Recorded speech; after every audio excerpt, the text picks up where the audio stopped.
तो हेलो दोस्तों, नमस्ते, प्रणाम। मैं आरती आप सभी का स्वागत करती हूँ तहे दिल से। और बताइए आप लोग कैसे हैं। उम्मीद करती हूँ अच्छे होंगे, जहाँ भी स्वस्थ होंगे, मस्त होंगे दोस्तों।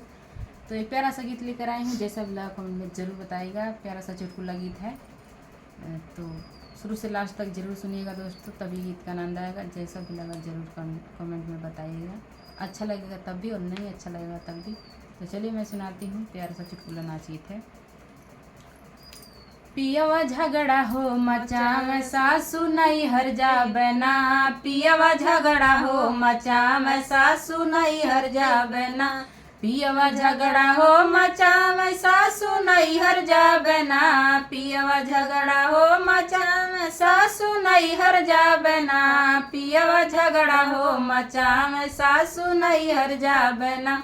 पियवा झगड़ा हो मचाम सासु नहीं हर जा बना। तोहरा बेटा के रहनिया सासु हमके नाही भावेला। तोहरा बेटा के रहनिया सासु हमके नाही भावेला। रोज पी पी के सासु घर में झगड़ा मचावेला। रोज पी पी के सासु घर में झगड़ा मचावेला। रोज पी पी के सासु घर में झगड़ा मचावेला। तोहर बेटा के रहनिया सासु हमके नाही भावेला। तोहर बेटा के रहनिया सासु हमके नाही भावेला। पियवा झगड़ा हो मचाम सासु नहीं हर जाबना। पियवा झगड़ा हो मचाम सासु नहीं हर जाबना।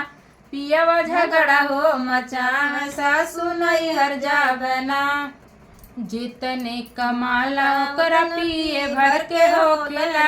जितने कमाला ओकरा पिए भर के होखेला। ना जाने का ओकरा बुद्धि के होखेला। ना जाने का ओकरा बुद्धि के होखेला। हे बेची दिहल मोर गहनवा सासु मोर नहीं हर जाबना। बेची दिहल मोर गहनवा सासु मोर नहीं हर जाबना।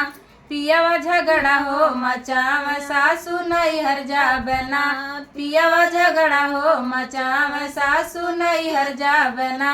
पियवा झगड़ा हो मचाम सासु नहीं हर जाबना।